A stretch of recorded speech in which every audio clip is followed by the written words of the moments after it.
Chaque époque a ses clichés sur les bandes de jeunes plus ou moins délinquantes. Après les blousons noirs des années 50, il y a eu les loupards des années 70, et depuis les années 80, les médias parlent des jeunes des cités. Laisse pas traîner ton fils si tu veux pas qu'il glisse. Mais que deviennent donc ces jeunes 10, 15 ans plus tard? Yvon Atonga a grandi dans la cité, à Villiers-le-Bel, il a fait sa part de bêtises, comme il dit, mais aujourd'hui il est cadre à la SNCF. Il raconte son parcours dans un ouvrage qui s'appelle Petit frère, comprendre les destinées familiales. Ce livre, il a eu besoin de l'écrire après le meurtre en 2016 de son petit frère Wilfried dans un règlement de compte. Yvon est alors hanté par une question, pourquoi son frère n'a pas échappé aux embrouilles alors que lui a réussi? Pour l'aider à y répondre, il fait appel à Isabelle Coutan, sociologue et directrice de recherche au CNRS. Elle avait rencontré son frère au début des années 2000 dans le cadre de sa thèse sur la délinquance juvénile. Comment échapper à l'attraction qu'exerce la culture de rue? Pourquoi dans une fratrie l'un s'en sort et l'autre pas? Peut-on quitter le ghetto?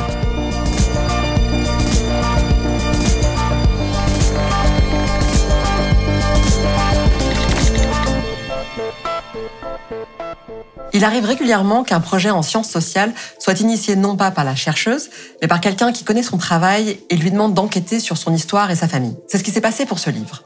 Isabelle Coutan a mené des entretiens sociologiques avec les proches des frères Atonga. Et ça produit un type de recherche très intéressant qui est ancré dans la vie intime des gens. Avant de rencontrer Yvon, j'ai rencontré Wilfried, son petit frère, au début des années 2000. Moi, j'étais étudiante, je faisais une thèse de sociologie sur les sorties de délinquance.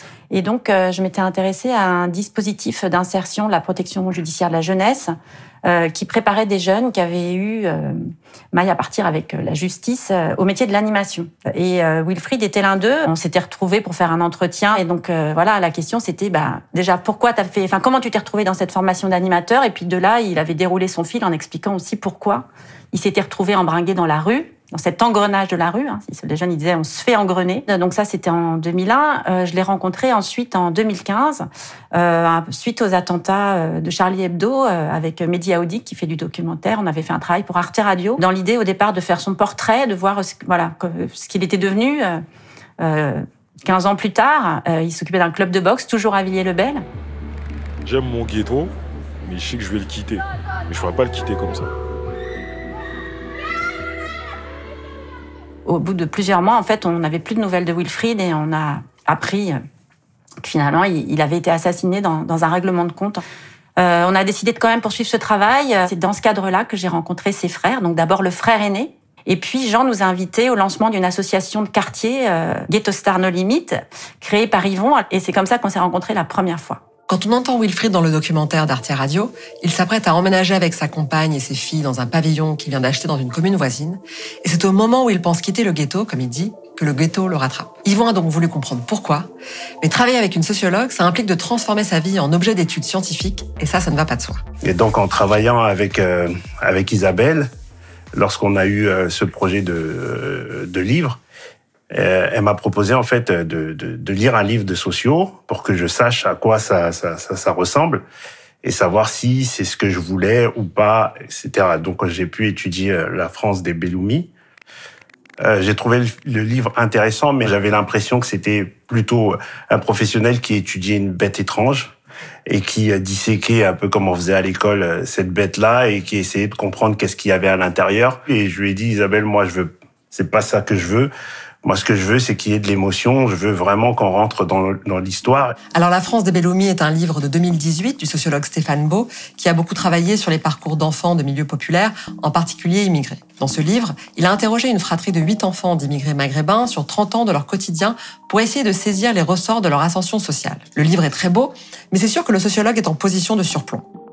Est-ce qu'à un moment, la position de surplomb n'est pas inévitable? Est-ce que c'est pas ça aussi le travail de sociologue? Il y a un texte de Pierre Bourdieu que j'aime beaucoup dans La misère du monde qui s'appelle L'espace des points de vue.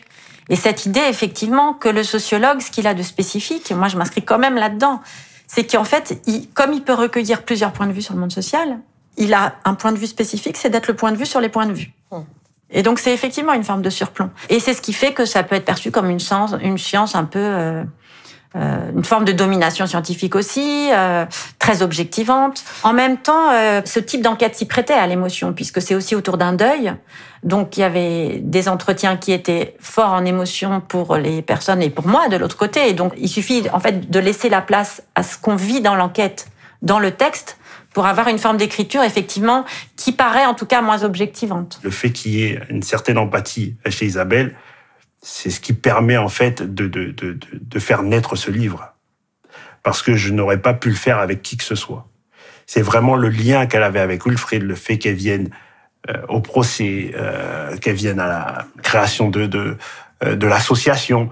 Donc tout ça crée déjà un lien empathique qui, derrière, crée un lien de confiance. Parce que quand je fais ce livre, et je ne suis pas anonymisé dans ce livre, j'embarque toute ma famille, tous mes amis, etc. Moi, il faut que je le porte derrière tout ça. Bon, c'est pour mon frère, oui, mais il faut que je le porte, il faut que je l'assume.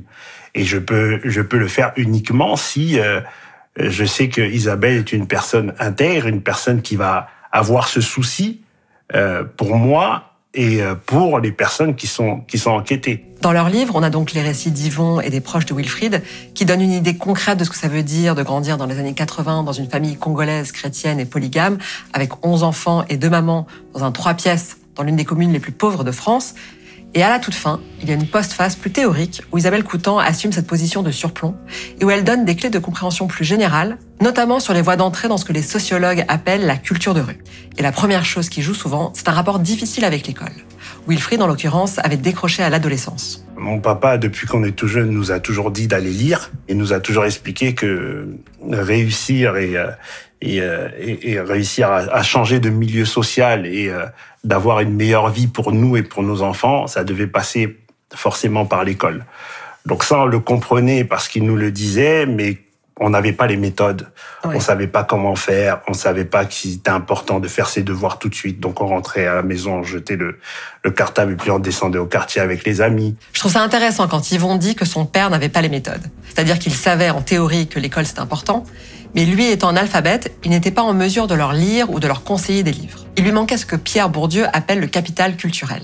Un des avantages majeurs des enfants des catégories intellectuelles, par exemple, outre le fait qu'ils entendent dans leur famille un langage qui est assez proche de celui qui se parle à l'école et que l'école exige, outre le fait qu'ils ont une attitude de rapport à la culture, des intéressés, etc., très proche de ce que l'école demande, il y a le fait qu'ils reçoivent de leur famille des indications, pour ne pas dire des incitations, concernant la manière de travailler, la manière d'organiser le travail dans le temps. Oh, laisse tomber ça, fais plutôt ça maintenant. Oh là, tu ferais mieux d'aller jouer au foot, t'es trop fatigué. Ou bien fais d'abord ça, puis tu feras ça après, etc. Bon, ces choses-là qui sont apparemment très peu de choses, presque rien, en fait, me semble-t-il, sont parmi les facteurs de différenciation décisifs.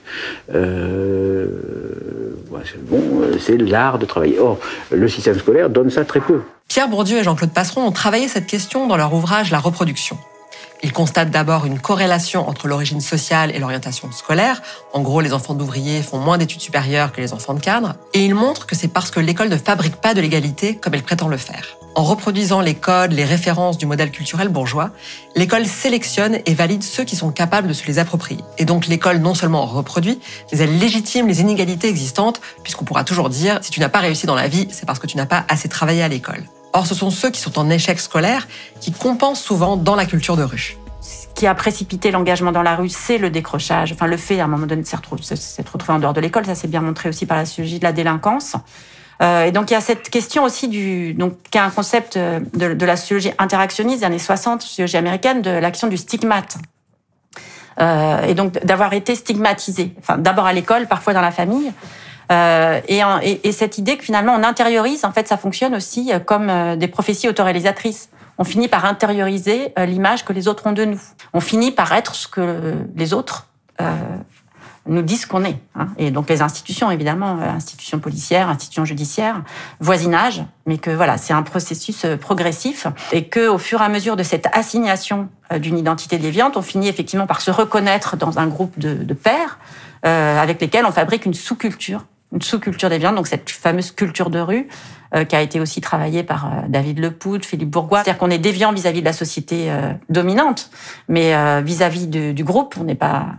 On obéit à des normes, c'est pas anomique. On est d'autant plus attiré par la rue qu'on a une place fragile dans les autres cercles d'existence. Isabelle Coutan mentionne le sociologue David Lepoudre qui explique bien cette notion de culture de rue dans son ouvrage « Cœur de banlieue ». À partir de la préadolescence, en particulier dans les petits groupes masculins, dans la tension et le regard permanent entre les grands et les petits du quartier, au moment où l'avenir social s'assombrit à travers la relégation scolaire, cette culture de rue, basée sur la réputation, l'honneur, le courage, la virilité et la performance, permet à une partie des adolescents de retrouver une forte estime de soi à travers la réputation et le respect qu'ils peuvent acquérir en quelques coups d'éclat. La déviance par rapport aux normes scolaires est le premier terrain de ces exploits. La rue, ça apporte d'abord des raisons d'être et une existence sociale. Les jeunes que j'avais rencontrés expliquaient qu'on se fait un nom dans la rue. Dans la sociologie de Pierre Bourdieu, qui est la sociologie qui m'a nourrie, on parle aussi de capital symbolique. Au-delà de la question aussi des rétributions économiques éventuelles, on peut aussi se faire de l'argent dans la rue. Mais moi, ce qui m'avait frappé en discutant avec ces jeunes, c'était d'abord cette existence, la réputation aussi, se faire un nom. J'ai pas été à l'école, quoi, moi je suis de la rue, moi, qu'est-ce qu'il y a Je suis de la rue, c'est ce qu'elle m'a appris, moi, la rue à moi. Elle m'a appris que tu donnes ta joue, tu te fais niquer ta mère, et puis c'est tout, alors tu me laisses, vas-y, bouge. Il y a quelque chose qui est sûr, c'est que la culture de rue, c'est quelque chose que nous, on a, qui permet de développer notre ego, notre orgueil, et surtout d'exister. On existe à travers notre famille de la rue, à travers notre quartier, à travers le mur qu'on tient toute la journée. Et c'est tout ce qu'on a. C'est en fait le nom de notre quartier, c'est un titre de propriété. Dans cette culture de rue, il y a les amis, le rap, mais aussi les bagarres entre bandes, entre quartiers, les mises à l'amende, les jeux de pouvoir entre les grandes gueules, et puis le vol à l'étalage, le deal, les gardes à vue. Mais pendant longtemps, la participation des adolescents à cette culture de rue était analysée comme étant presque toujours transitoire. De manière générale, la délinquance, c'est associé à la jeunesse. C'est-à-dire qu'il y a aussi tous les travaux des années 70 sur les loupards. C'est un temps et c'est presque, il y a cette idée dans les milieux populaires que pour les garçons, il y a une forme de tolérance aussi, en tout cas par rapport à la petite délinquance. Il faut bien que jeunesse se passe. Le palais du sport parisien à l'heure du rock'n'roll, ça c'est du sport.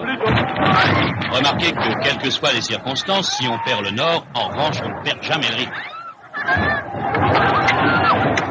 Et il y avait cette idée que finalement, le marché du travail, en tout cas dans le milieu ouvrier, en général, le marché du travail assurait lui-même la conversion, en fait, la sortie du monde des bandes. Le marché du travail, le service militaire à l'époque et le mariage, la mise en couple. Voilà, il y avait une forme de sortie presque spontanée du monde des bandes pour la majorité des jeunes. Et l'idée aussi que le passage à l'âge adulte fait qu'on se range, ça reste aussi, malgré tout, même aujourd'hui, ça reste la norme, en fait. La plupart des jeunes, en fait, quand ils se projettent, enfin, moi, quand je les interviewais sur leur projection dans l'avenir, c'était avoir un travail, une femme, une maison, une voiture. Et donc, c'est des rêves très standardisés, on va dire. Je voulais juste un portail avec des pointes. Moi, je suis pas compliqué, moi. Ah, Wilfried. Parce que j'aime bien quand il y a des pointes. Sans pointe, j'aurais pas pris. Ça fait patron. Là, on rentre alors. Ouais. Là, on rentre. Donc, une petite véranda classique. Mais tout ça, c'est moi, je l'ai cassé. Mais ça fait longtemps que j'ai le projet d'acheter une maison. Là, j'ai eu l'occasion, je l'ai prise. Donc, c'est pas loin de chez mes parents. C'est bien, quoi.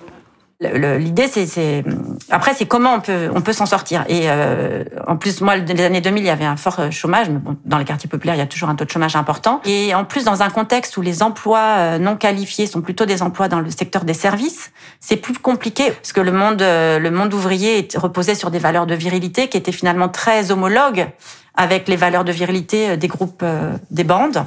Or, dans le secteur des services, ce sont des valeurs qui sont contradictoires avec les valeurs de la rue. Non, ça c'est des bas de contention. Ça, si je les mets pas, le sang circule mal. Du coup, je risque de m'évanouir. Moi, je vais pas vous mettre des bas. Là, il y a un petit problème, là. Petit problème parce que comme je vais pas le faire, à un moment donné, faut qu'on voit si Marcel elle peut revenir pour les mettre elle. Parce qu'elle, en plus, comment se faire, comme c'est une fille et tout. Je sais même pas pourquoi on discute, franchement, je vais pas le faire. Même pour vous, vaut mieux vous évanouir. Franchement, à un moment donné, on dit non, on les met pas, on reste là. Marcel, on va pas les mettre. Le sociologue Philippe Bourgois le résume bien. Le rêve macho-prolétarien de faire ses 8 heures plus les heures supplémentaires tout au long de leur vie d'adulte dans un atelier syndiqué à un poste difficile a été remplacé par le cauchemar d'un travail de bureau subalterne, mal payé et très féminisé. La période dans laquelle les frères Atonga arrivent à l'âge adulte s'avère donc moins favorable à la sortie du ghetto. Il y a 5 millions de chômeurs. En vérité, on a 3 millions qui travaillent au noir. Tu vois ce que je veux dire? Ça fait 8, 9, 10 millions. Ils disent ce qu'ils veulent. Toi, t'es à l'école, t'es un gentil étudiant. Demain, tu vas sortir, tu vas te retrouver chômeur, à la rue, sans rien. Tu vois ce que je veux dire? Et tu seras comme nous, on est là dans un arrêt de bus. Non seulement le chômage et la désindustrialisation compliquent l'intégration sur le marché du travail, mais leur quartier évolue, s'appauvrit. Presque tous les blancs partent, le trafic de drogue arrive, l'attraction de l'argent facile est plus forte. Et enfin, il faut mesurer aussi l'effet de l'évolution des politiques publiques. Qu'est-ce qui a changé dans les années 90 par rapport aux années 90? C'est pas la même chose de grandir dans cette décennie-là. En quoi ça a changé?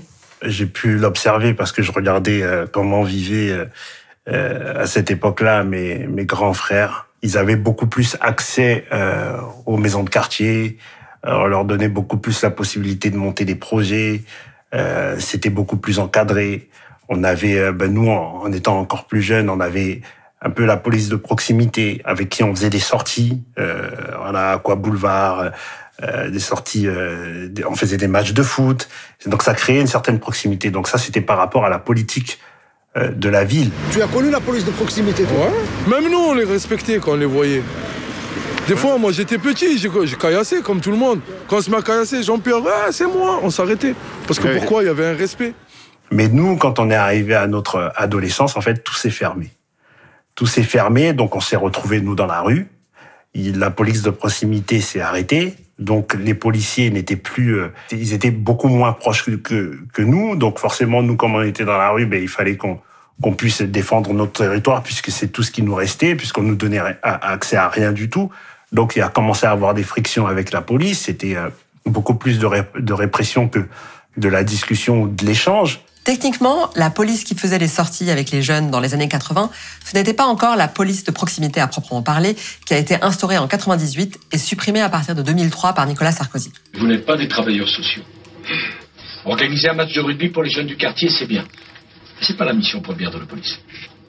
La mission première de la police, l'investigation, l'interpellation, la lutte contre la délinquance. Le contexte des années 2000 est donc défavorable pour les jeunes adultes de banlieue. À tel point qu'Isabelle Coutan en conclut que c'est surtout l'ascension sociale d'Yvon qui doit être comprise comme étant une exception à la règle. On en revient donc à la question de la divergence de parcours entre les deux frères. Qu'est-ce qui a fait la différence? Cette question a justement été abordée dans le livre qu'Isabelle avait prêté à Yvon. C'est La France des Belloumi sur l'histoire d'une famille issue de l'immigration algérienne et qui revient aussi sur les parcours. Alors là, à la demande d'une sœur, de la fille aînée dans cette famille. Et Stéphane Beau met bien en évidence les différences effectivement entre filles et garçons. Les filles réussissent mieux à l'école que les garçons. La disposition à la docilité acquises dans la sphère familiale sont transposables sur la scène scolaire et puis elles sont moins dans l'espace public. Les 5 filles Belloumi, avec un père analphabète, une mère qui s'arrête en 4e, les 5 filles Belloumi vont toutes obtenir des diplômes supérieurs, Bac+3, Bac+4. Donc ça m'a beaucoup intéressé, d'une part, la belle réussite scolaire de ces 5 filles, et d'autre part, en contraste, la réussite scolaire des garçons, beaucoup moins affirmée, puisque aucun des garçons n'a un bac général. Celui qui est le plus diplômé, Asdine, a un bac pro. Mounir, qui est le 3e, qui est né en 81, il a raté son BEP. Et Rachid, comme j'ai dit, a redoublé 2 fois et s'est arrêté en fin de 4e. Donc il est ce qu'on appelle un non-diplômé. Et puis aussi, met bien en évidence, Stéphane Beau, dans ce livre, le lien, la différence entre les aînés et les cadets. La place joue aussi, on voit très bien le rôle de l'aîné, en plus, les 2 aînés, les 2 sœurs aînées, qui ont joué un rôle, effectivement, qui porte le projet familial et l'héritier du projet parental, c'est plutôt l'aîné, quoi. Il porte le projet d'ascension sociale des parents.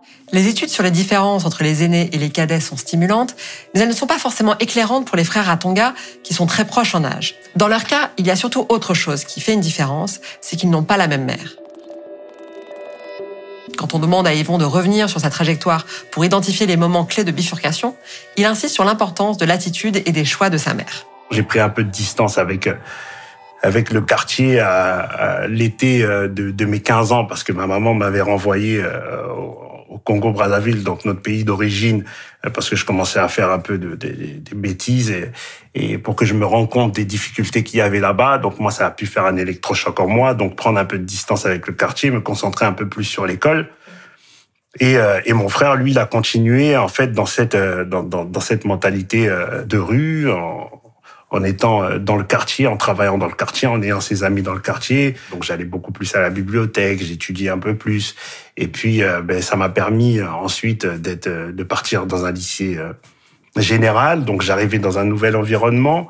Un environnement que je ne connaissais pas, des gens que je ne connaissais pas, puisque moi, tous mes amis sont partis, ils ont plutôt été orientés vers le professionnel. Donc là, il a fallu que je me recrée un groupe, que j'échange avec d'autres personnes qui étaient dans d'autres milieux sociaux, qui m'ont invité chez eux. J'explique dans le livre qu'il y a un ami qui m'invite chez lui à midi pour manger.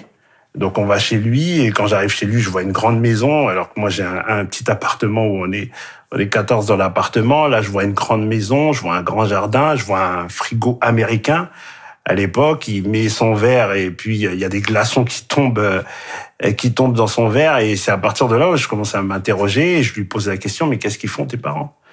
Donc c'est là où il me dit: ouais, c'est un entrepreneur, juriste. Donc dans ma tête, je commence à me poser des questions. Je me dis: ok, donc ça veut dire que si je fais ce métier-là, je vais pouvoir, moi, avoir la même chose. Donc, c'est des interrogations comme ça, qui me permettent derrière de me concentrer un peu plus sur l'école. Et puis, j'ai rencontré aussi des professeurs qui m'ont toujours dit que j'avais un peu de facilité, qu'il fallait que j'essaye d'aller un peu plus loin. Donc, à partir de là, j'essayais de comprendre un peu, de me rapprocher de ceux qui avaient les meilleures notes dans la classe, qui derrière m'aidait en permanence pour pouvoir faire les devoirs, etc., etc. Mettre à distance la rue, ça représentait évidemment un gros effort personnel qui lui a permis d'aller dans un lycée général, puis de faire 2 ans d'éco-gestion à l'université. Mais il n'aurait pas pu y arriver tout seul. Ses professeurs l'ont encouragé, il a trouvé un ancrage dans d'autres groupes d'amis au lycée, et encore une fois, sa mère l'a aidé à résister à la force de rappel de la culture de rue. Yvon raconte une anecdote saisissante pour l'illustrer. J'étais dans ma chambre et j'ai des amis qui viennent me chercher à la maison. Et c'est ma maman qui ouvre la porte. Et quand elle voit les amis, elle sait que je suis en train de faire mes devoirs. J'étais à la fac. Et elle leur dit: non, Yvon, il est pas là. Ils sont partis, ils ont fait un braquage, ils ont pris 8 à 10 ans de prison. Donc tous ces éléments-là, à un moment donné, ça fait un électrochoc en moi en me disant: là, tu as encore une chance. Essaye de pousser un peu plus loin.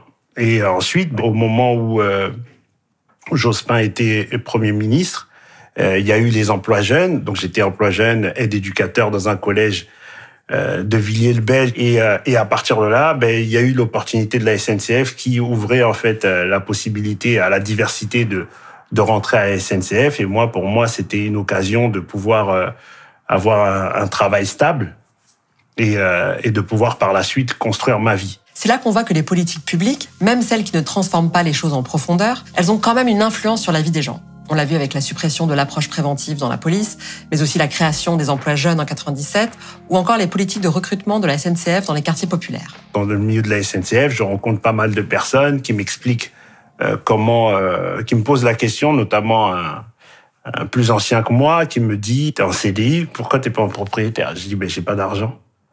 Il me dit: mais non, mais t'as un CDI, donc t'as de l'argent. Et c'est là où, en fait, il m'explique comment investir dans l'immobilier. Donc là, j'achète mon premier appartement, ensuite je fais construire ma maison.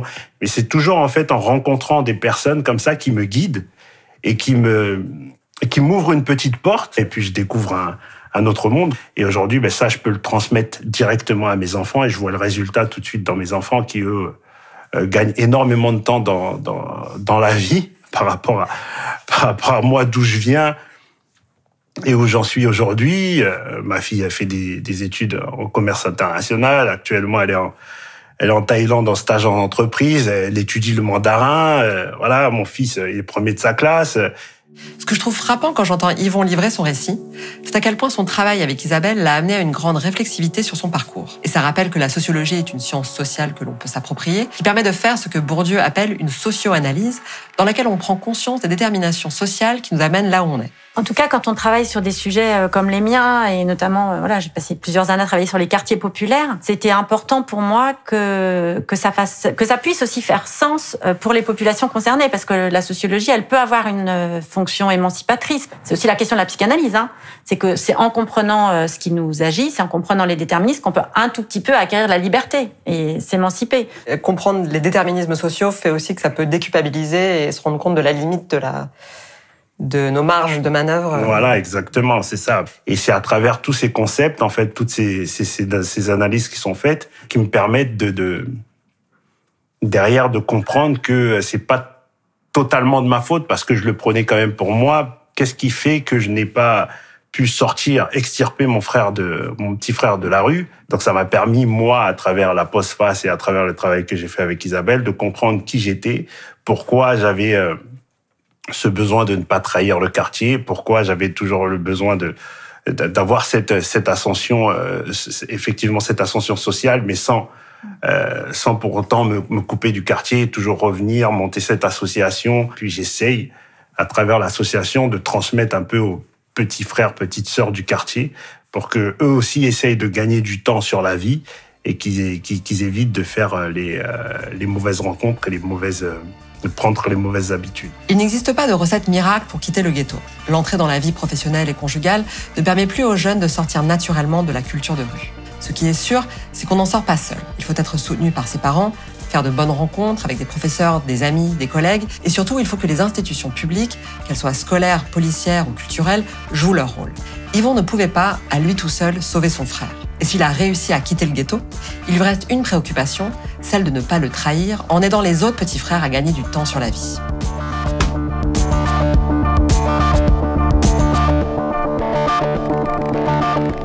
Pour aller plus loin, mes sources sont en description et pour garder les idées larges, il y a d'autres épisodes. À bientôt!